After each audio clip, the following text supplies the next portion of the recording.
How do you do, my heathens, hooligans, and hairstylists? Do you ever just feel like alliterating? I feel like alliterating sometimes. Okay, here we are for... It's just as if that was normal. Who am I? Anyway, here we are for Lords of Middle-earth game number 2 between myself and Waldo in the quarterfinals. It's been a little while, so I'm guessing you probably watched the last one, where I did not win as Shadow. So that's... I can't remember the last time that's happened to me in a best-of-3 series, where I played game 1 as Shadow and lost. So that was a very demoralizing start for me. So I ended last video by going and venting in advance on the venting thing for victory points. So first ever turn 0 vent for victory points, just assuming that it's going to be horrible. So yeah, here we go. I decide to go back to the tried and true Gimli. So far this tournament I've been putting out no one and just running. But this time I decided to put out Gimli because, I don't know, he made it look cool last game. So I thought I'd try it too. So sadly that does give him a token and obviously weakens the fellowship, but it does make Erebor very much more stronger. So love the grammar I just used there. Fantastic stuff. Okay, so 1 eye in, 2 more rolled. And right, I was pre-rolling that because, like, especially with my back against the wall, I play a lot more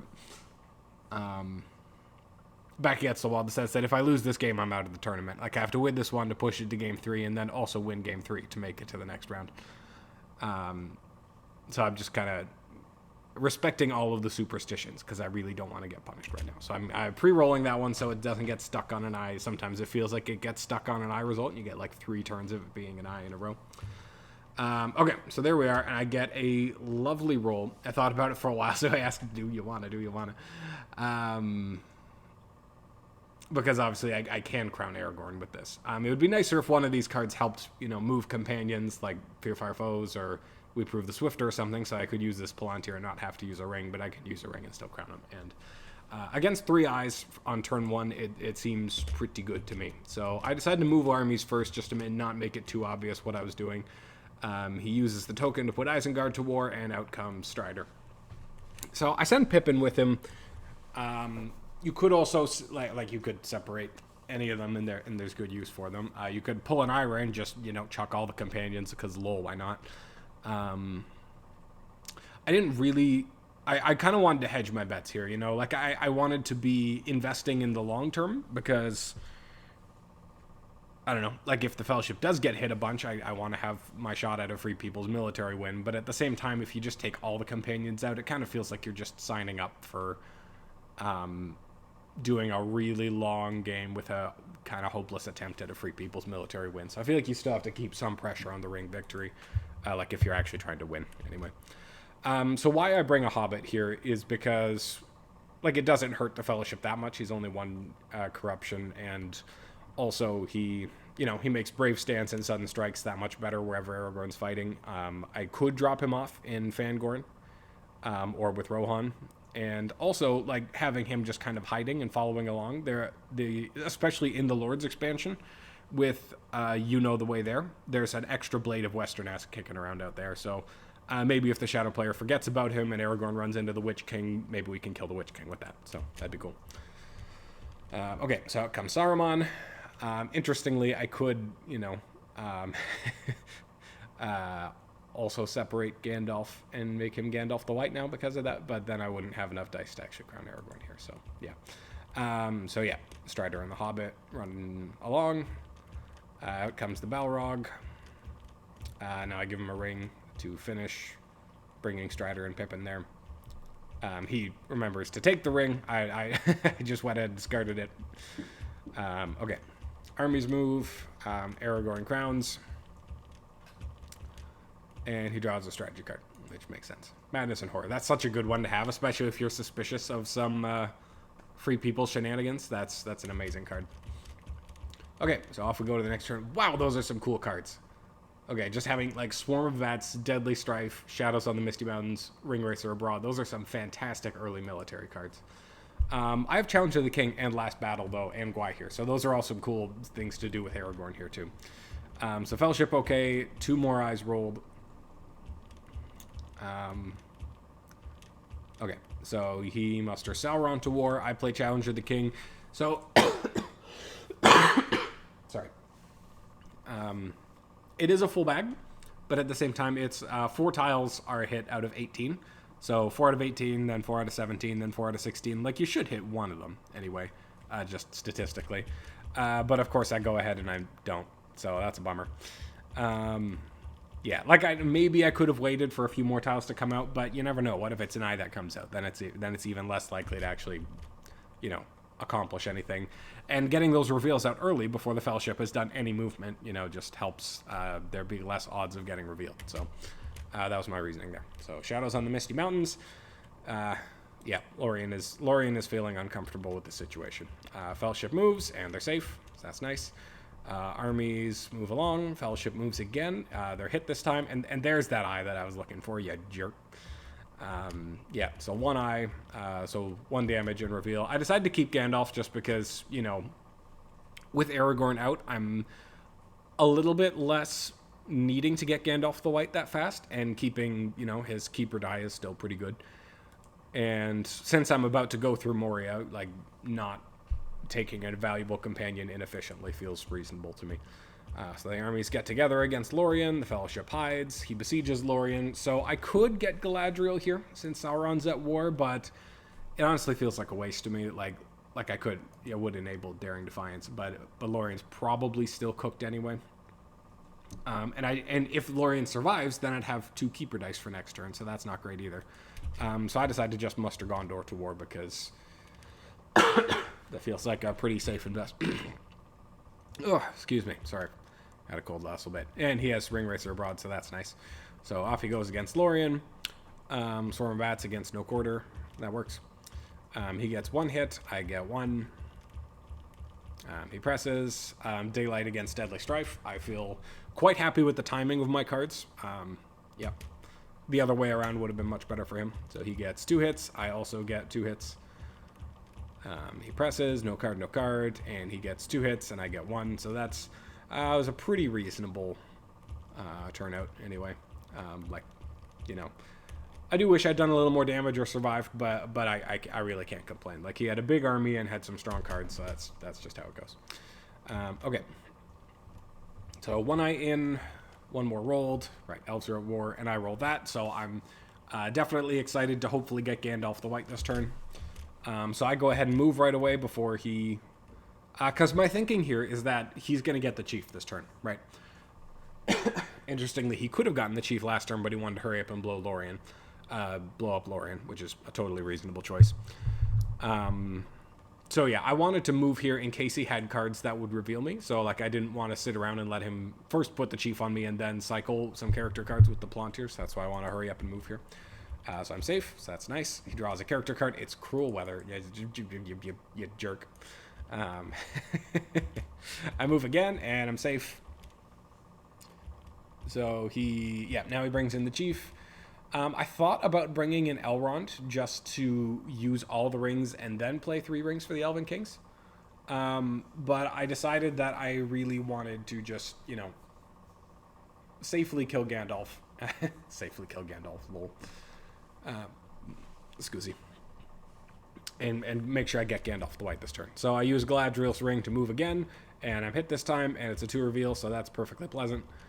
Revealed through Moria, Balrog pulls a 0R, so that's great, and then Smeagol. So that was a very just a great result for me. Yeah. So the armies come out to sit on me. I decide now is the right time to play 3 rings because there's a chance I get both of them, and then he doesn't have a ring anymore. So I play that, and I get 2 hits. So that's super lucky right there. And he mentions that, like, he specifically thought to himself ahead of time that he should use it right away so that I don't get both of them back, and then he forgot about it again. It's very easy to do. Okay, so the armies move along, and now I realize his plan here is that he can go and attack Minas Tirith.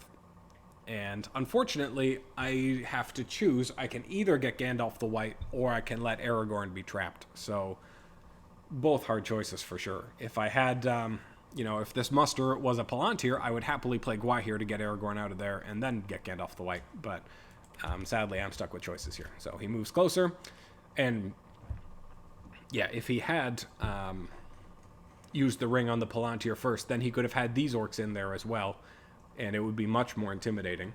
But as it is, now I get to make the choice of potentially standing and fighting here with the army in Minas Tirith. If I had guards of the Citadel, I would definitely play it right now and stand and fight. Yeah. Or if I'd had, you know, like a hybrid die, then I could bring these regulars in. Yeah, anyway. So I decide to bring in Elrond and get up to some shenanigans here. Because Moria is empty and the elves are at war, and if he attacks me, then Gondor's at war, I decide to... If he attacks, then I'll retreat to Osgiliath, and then Gondor will be at war. So, like, I stay for one round of field battle, and who knows, if it goes really well, maybe just stick it out and just defeat that army. But probably not, because he has a 2 hit point advantage on me. And then retreat to Osgiliath, and then I could use this with Elrond's die to take a run at, you know, Minas Morgul and Moria, which is honestly a pretty dumb plan. Because, like, after I do that once, then if I use Elrond's ring to take it back, then I'm giving him a ring, so he could just muster in both of those spots anyway. But he makes my life a whole lot simpler by using dreadful spells against Minas Tirith and getting 2 hits. So now I definitely don't want to stick it out for a field battle, so Aragorn runs away instead. So I'm very sad about not getting Gandalf, but, oh well. Yeah, that's life. Just stuff happens. So he moves leadership around, and off we go to the next turn. So I was a little surprised he didn't besiege Minas Tirith here, because now I have the opportunity to walk those 2 regulars in. But at the same time, it does feel good getting the Witch King back onto the Fellowship. Okay, so I'm rolling that in advance. So you may have noticed here, that is not Elrond's die. That's Galadriel's die. That was just a mistake I made. I just grabbed the wrong one when I brought Elrond into play just now. We don't notice that for a few turns, though. Fortunately, it doesn't end up making a difference, because I'm pretty sure the only difference between the 2 dice are Elrond's has a flag, like an army movement, and Galadriel's has a character movement. So, yeah, anyway, you'll see when that comes up. So he puts in 1 eye and rolls 3 more, and I roll that. So... Actually, you know what? If I had gone for that Free People's military plan, this would have been a decent turn to have follow that up with. I still don't think I would have pulled it up, because taking Minas Morgul, like with this army right here, like, are you really going to pull that off? Like, especially after it was just Aragorn and, you know, however many regulars would have survived that field battle. Like, maybe 0. With a good card, yeah, like a Deadly Strife, he had another one in hand, he might have just killed Aragorn on the spot right there if I tried to stick it out for a field battle, so... Anyway, I think about it for a bit, because, like, especially when I have the Dice Temple advantage and Elrond's die and all of these hybrid dice, very tempting to go after some Free People's military stuff. But again, like, there's this big army to cover Minas Morgul. Like, can I really bring these elves to conquer Dol Guldur and these elves to take Moria this turn? It seems unlikely. So I decided to just play it like a normal game. So I defend Minas Tirith and Erebor a bit. He gets his armies together. I use that to get the dwarves a little bit closer to war. He comes out to fight for Gondor and protects Moria at the same time. I play every little as a game. Fantastic card. Love that card. Cycle into Red Arrow. He brings armies closer. I bring the dwarves to war here. I kind of wish I'd hidden the Fellowship here. I was still thinking about some Free People shenanigans, like with these 3 dice and using Elrond's ring, I could bring these dwarves 1, 2, 3, and these elves 1, 2 out anyway. Or I could also run, right, the other thought was these guys running, like, if he attacked Minas Tirith, then they could run 1, 2, 3 into Minas Morgul to take that this turn. Along with the dwarves doing that, and then I could besiege that, so... but then I also thought to myself, like, is that really that likely? He could have several different cards that could protect Minas Morgul. There's Pits of Mordor, there's the King is revealed. Yeah, it just didn't seem likely enough to invest Elrond's ring into it. And also, he didn't attack Minas Tirith right now, so specifically running to West Horondor, just hoping he spends his last die to enable my plan seemed like a poor choice. So I play the Red Arrow instead. I also definitely am having thoughts of mustering up Rohan and going and liberating Lorien, because there is no big army here to defend that right now. They went south. So now he attacks Minas Tirith. So now I could, if I wanted to, I could do the Elrond play and start of next turn. So I could do 1, use Elrond to bring it back, 2, to walk there, and then at the start of the next turn, 3, to both walk into Minas Morgul, and this army could have gone 1, 2, 3. And then be knocking on the gates of Dol Guldur. But that, again, just didn't seem likely enough to work, because this army's right here, and it's just 2 regulars to try to hold it. So, like, do I really want to waste Elrond's ring and give him the mouth early? Just, hoping that he somehow doesn't roll enough attacks to take Minas Morgul back. Like, yeah. Didn't seem wise to me, anyway. So I muster up in Erebor and in Pelargir instead. Okay, so I draw into Imrahil, and what did you know? There's the king is revealed, and Mithra and Sting. So interestingly, if I had gone with plan Conquer Minas Morgul right now, I would have gotten in there first. But now that he has it, that helps a lot. He chucks Wormtongue, that makes sense. So 1 eye in, 1 more rolled. Very happy to see that Will of the West. It means I can finally get Gandalf back. Warner Sorin Toil, a bummer for sure. Fellowship moves and is safe. He attacks Minas Tirith. Swarm of Bats against nothing. He gets 3 hits, so that hurts. And I get 1 back. So that makes me sweat a little bit. Just that he's, that close to 4 points. He gets 1 more hit. I get 2 hits back. No card, and he whiffs. So that's super lucky for me, just that it stalls him out a whole nother die to attack Minas Tirith. So out comes Gothmog. Out comes Gandalf the White. The king is revealed. Makes a nice, cute little army there. I muster a Dwarven elite in Erebor. Armies move along. I muster an elite in Dol Amroth. He attacks Minas Tirith again, and again doesn't roll a 6. Like, that's just such bad luck. Like, especially after opening with 3 hits against just a 5 regular army. No card. Now he finally gets a 6. So that wasted 2 more dice and a couple more elites than it should have. But I'm definitely not complaining. So I get my armies together in West Emnet and Pelargir. And he, moves towards Rohan and takes Lasarnik. Okay, so I draw Horn of Gondor and Celeborn. I probably chuck House of the Stewards here. Yeah. Okay, Fellowship declares forward. I specifically don't go to East Emnet because I really didn't want to let him play Stormcrow against Rohan right now. Like, I really want to get Rohan to war. So, anyway. So 1 eye in, 1 more rolled. And I roll a pretty average roll, so don't mind that. I play Horn of Gondor here because I also realized that with Elrond's ring and maybe another ring, I have a shot at getting it into Mordor this turn. And, so I might as well play Horn of Gondor with that Palantir. Not much else to do with it, so. Okay, he brings Southrons to war. I move the Fellowship, and they get hit and revealed. So that's, for now, I give up on getting to Mordor this turn. Then he musters Southrons to war, then I hide. Then he moves towards Rohan and Gondor. I move the Fellowship again, and I'm hit, but it's the other Smeagol tile. So now I decide to use Elrond's Ring, which is definitely not the efficient way to do it. But I just realized, though, looking at the hunt pool, since I didn't get revealed on that one, now I can use that one and use another ring to move again and move twice. So even though I'll probably get hit next time, I probably won't get revealed because there's more non-revealing tiles than revealing tiles. But he just smacks me with Crow Weather, so lol. Which, he could have waited a little bit more. Like, if I'd moved again and not gotten revealed, then he could have done it. And if I'd moved again and gotten revealed, then I couldn't make it to Mordor this turn. But at the same time, if I had moved and gotten revealed, then there's always a chance that next time I get revealed again, so then he just wouldn't get to use Crow Weather at all. So it's a reasonable choice. He chooses to place me back with the Chief. I move again, and I'm safe.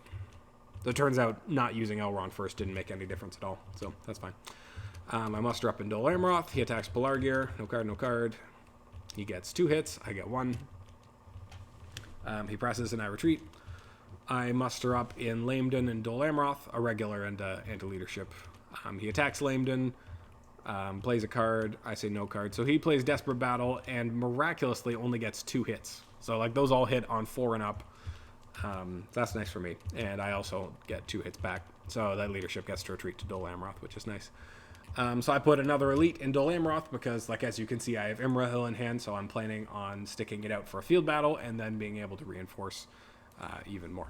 So he attacks Dol Amroth, field battle, and he drops a Deadly Strife here so as to, you know, hopefully make me pay a lot for sticking it out here. And I play Valor.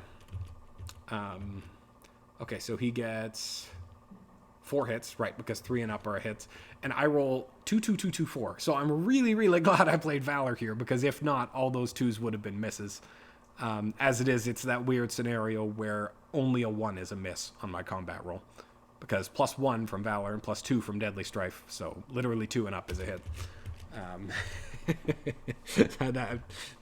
That just seemed funny to me anyway. Okay, so he takes some hits, I take some hits, he chooses not to press. I'm kind of tipping my hand that I have Imrahil here because of how I've left my force pool and taking casualties like that, but that's okay. Interesting. He gets a Day Without Dawn and Breaking here. Okay, so Fellowship declares forward, 1 eye in, 1 more rolled. 1 eye in from Elrond. Yeah, and here's where I realized when I was looking at this annoying die in here being an eye, like, hang on, that's not supposed to be black. Black is Galadriel's die. No, anyway. But every result that it rolled were results that are on both dice, so I don't think it changed anything. Like, if it had been a character dice and we'd carried on like normal, then that would have been more of a problem, but it never rolled a character, so that's fine. Yeah. So we just let it stand because it's more or less the same. So he uses the lore to change an army die into Palantir, which I was a little bit surprised by, but looking at his hand, yeah. Using it to play Black Captain or give it to us is both a reasonable choice. And he only had 1 character die in hand before that. So Fellowship moves and is safe, so that's nice. So he moves to Fangorn here. A bunch of orcs and Gandalf just hanging out in the woods. And some reinforcements towards Dol Amroth. So I decide to, get all my troops together in Helm's Deep and leave 1 regular in Fords of Isen just to make it more difficult for these 2 armies to join up. If I left a regular in West Emnet instead, that would make it more inefficient for him to get the rest of Rohan, but then he could use 1 army die to put these 2 armies together and go after Helm's Deep. This way it costs him another attack anyway.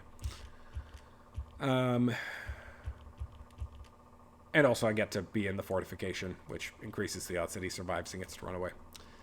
Okay, so he walks armies along some more. Fellowship moves again, and safe at first, but hit by the Witch King, and it's a 3, so that's a bummer. Another safe movement there would have been nice now that there's no cruel weather to be scared of.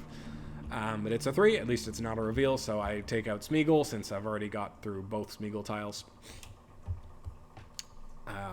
Yeah. And Worn with Slur and Toil here, though, is a risk because, Mirror of Galadriel, Mithril Coat, Gwaihir, all 3 are decent cards. Definitely don't want to lose Mithril, and we lose Mithril. So, many tears were shed this day. So he uses the Gothmog ability to muster up an elite there. Uses Gothmog again. Musters up an Orthanc. I play Imrahil. He thinks for a bit. Musters up with Gothmog again. I draw a strategy card. I guess I'm looking for Círdan at this point because I think it's very unlikely that Grond is going to show up and blow up the stronghold in 1 shot. So I think there's pretty good odds I'd get use out of Círdan. Now he plays Black Captain and gets to draw a character card. Picks up Lure. Okay, so he attacks Dol Amroth. I muster Rohan towards war. Attacks Dol Amroth. I thought about playing, Heroic Death or maybe Daylight here. But I decided to go with Advantageous Position. Kind of wish I'd played one of those, but oh well. So he gets 3 hits, which is another rough start. 2 hits back from me. So all of a sudden, my stronghold really doesn't look that strong anymore, lol. The 3 leadership is still good, but yeah, 5 regulars just feel so much more vulnerable than a 2-3, Okay, so off we go to the next turn.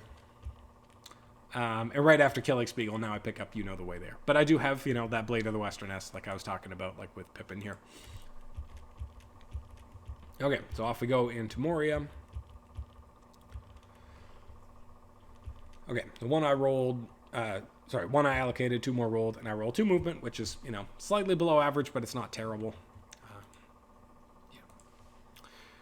Okay, right. So I go ahead and move because I'd rather move now than wait for him to play a red tile first, which was a valid concern, seeing as he had a red tile here. So I move, and it's an eye, which is a bit of a bummer. Like, it's kind of nice getting it out of the way for not a crazy amount of damage, but 3 damage is still not great. So out goes Boromir, and 1 damage. So, yeah, and then I lose one of these 3 cards, which, like, they're all nice, but they're not, as important as Mithril Coat anyway. So I lose Gwai here, alas. So the Witch King changes colors.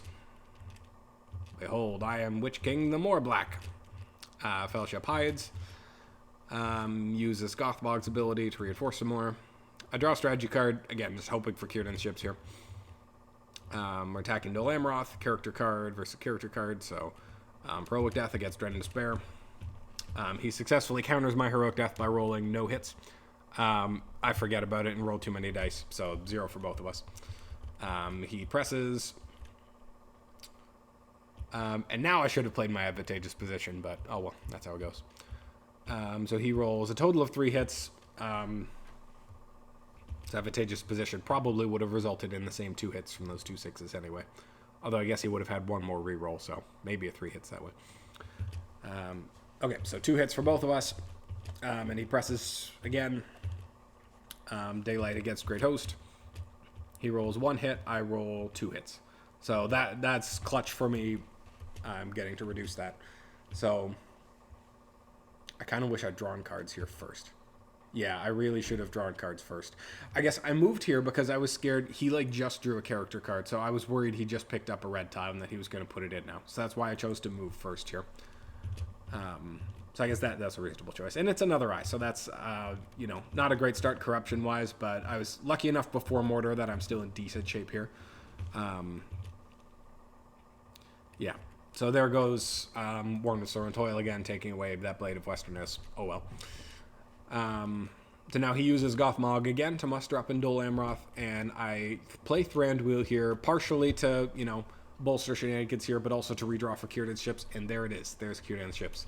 So that's very exciting stuff. That would pretty stump this siege if I get to play that right now. So he sees me cycling a strategy card and attacks Dol Amroth.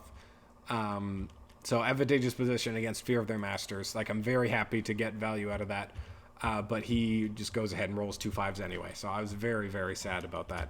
So interestingly, though, if I rolled 2 6s here, then I would do 4 damage because of his card, and I would, kill the Witch King and save Dol Amroth. But I just do 1 hit back, so very sad stuff. I'm still happy to have Círdan's ships in hand because, like, if I played Dead Men to Pelargir, then I could play that to, make this army strong very quickly. So anyway, now he puts that red tile in. And now I could muster Rohan to war, but then he's just going to attack Fords of Isen. So I might as well wait and let him do that for me. So instead, I move some troops along. I kind of have some hopes of Gimli leading these dwarves. See, I could still muster 2 more elites in Erebor and leave it in reasonable shape if he does start coming that way. But if I, picked up through a day and a night and used a Palantir, then I'm all the way over here. Maybe I could come and liberate Lorien. Is my desperate thoughts anyway. And that guy walks towards there just in case. I forgot that Monstrous Roust had already been played, so I was kind of just being in the way of that to make Rivendell less appetizing. Okay, so he uses that ring to play Shelob. So yeah, now there's 2 red tiles in there. Bummer for sure. So off we go to the next turn. I pick up a blue tile and Riders of Theoden, both fantastic cards for the situation. I think, what do you call it? Wind from the West, or whatever that other one is called that would get rid of We Shall Get It. Both of those would have been even better because We Shall Get It is a pretty strong card against me right now since I'm down to Gollum. But anyway. Okay, so Gothmog's die is gone. 1 eye in. 1 more rolled. We had a little mix-up there. I was trying to keep Worn with Sorrow and Toil in play. Technically, it's supposed to stay in play to block Wind from the West, but it doesn't really matter. Okay, so 1 eye rolled and a bunch of attacks. I roll this lovely, that makes it up for last turn. I get, par for 2 turns in Mordor with 6 dice is 6 movement, and I roll 6 movement over 2 turns. So that's That's nice that it makes up for last turn a little bit. So I use that Will of the West to hide because I'm scared of Day Without Dawn. 2020 hindsight. Good choice, Bob. There's that Day Without Dawn.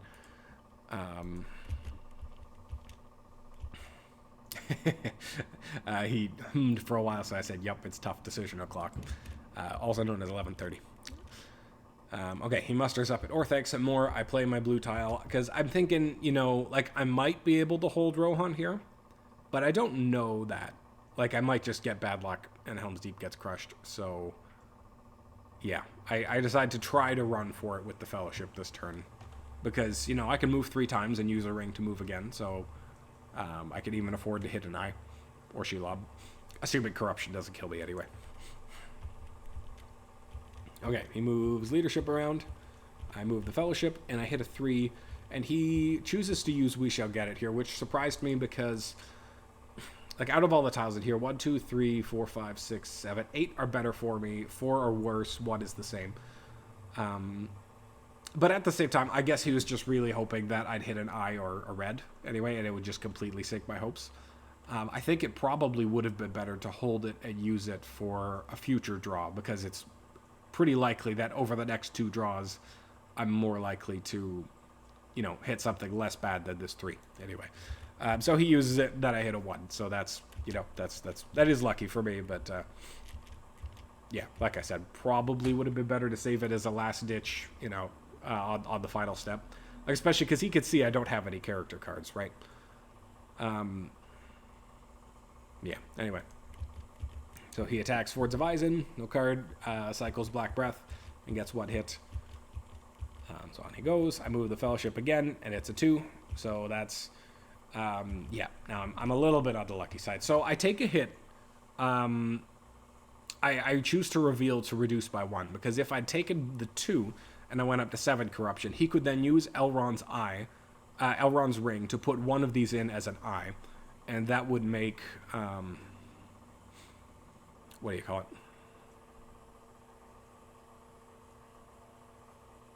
it? Things. Sorry. Right, that would make eyes lethal anyway, because then that would be, an eye would do 5 damage and I'd be at 7, so that would kill me. And that would significantly decrease the odds. It would be 4 tiles that would stop me instead of 1, 2, 3, 4, 5. Yeah, so it'd be 2/3 odds of winning as opposed to 5 out of 6. So he moves like this. I think I'm real. I hide the Fellowship here, and then I say actually, but that says his move. So I did kill my die. So he decides to not let me change my move, which is, you know, that's legal. That's fine. I was a little bit sad about that, because what I realized here is that I actually had the game-winning move of attacking West Emnet here with either die, because then he doesn't have enough dice to besiege Helm's Deep, conquer it, and get to Edoras, because this army could definitely beat these 3 orcs here, like, unless I lose. That would just be apocalyptically bad luck.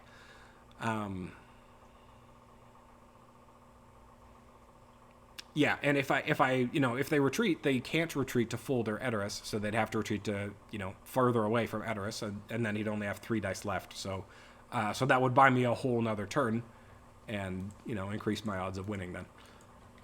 But I did kill my die. I did make that mistake. So anyway, he attacks Helm's Deep. I think that's also actually a mistake on his part. What he should have done is move that whole orc army here, and then move the 4 elites over, so that attack wouldn't have worked. And then just attack and put a regular there, and then besiege Helm's Deep and go after him. Yeah, that would have been the better way, I think. So I could play Riders of Theoden here and hope to hold, but, like, looking at the hunt pool, it is 5 out of 6 odds of winning. Just anything but a red tile means I win. So he could have played Lidless Eye here to make eyes lethal, but then he wouldn't have enough dice to win. So yeah, because he has 2 dice left, and he needs, like, 1 to step on Edoras, 1 to attack Helm's Deep. So yeah. Interestingly, I guess I could have not revealed, and then he wouldn't have had enough dice to win if he had used a ring. Interesting stuff. Okay, anyway. But I used a ring to move, so here we go, and it's an eye. So I take 4 damage and go up to 10 corruption, and yeah, that's that game. So That was a close one. That was pretty well played on both. We both made a couple mistakes, but on the whole, pretty well played anyway. Yeah, a B plus or A minus game. You know, like a few mistakes, but pretty good on the whole. I think his Minas Tirith sniping was really good. His choice to rush Dol Amroth was really good. I liked my crowning Aragorn and my shenanigans. Gimli turned out to be a bit useless. He did like successfully scare the shadow off the Dulan, though, so I guess that's something. But yeah, that's how that game went. So let's take a look at the statistics. Okay, so these are backwards, like 158 dice to 72. So we both rolled -3 on 6s. That's definitely a good deal for me. Also -3 on 5s for me, so that's meh. Yeah, my strongholds didn't feel like they punched back very hard this game. Yeah. Let's see, +6 overall on attacks for him, so that's nice. Overall -1 on movement for me. But yeah, with the early Aragorn, there's just so many more dice, you know, like +3 on H's. +2 on Palantirs isn't exactly something to brag about, but they were fairly useful this game anyway. Yeah, the statistics definitely don't tell the whole story of luck anyway. But yeah, it was a good game. I'm looking forward to game 3. It won't be for a couple weeks anyway because he's going on vacation. But yeah, the next side of the bracket isn't done yet anyway, so that's fine. We'll be waiting that long anyway. But yeah, thanks for watching. I'll see you next time. Doodles.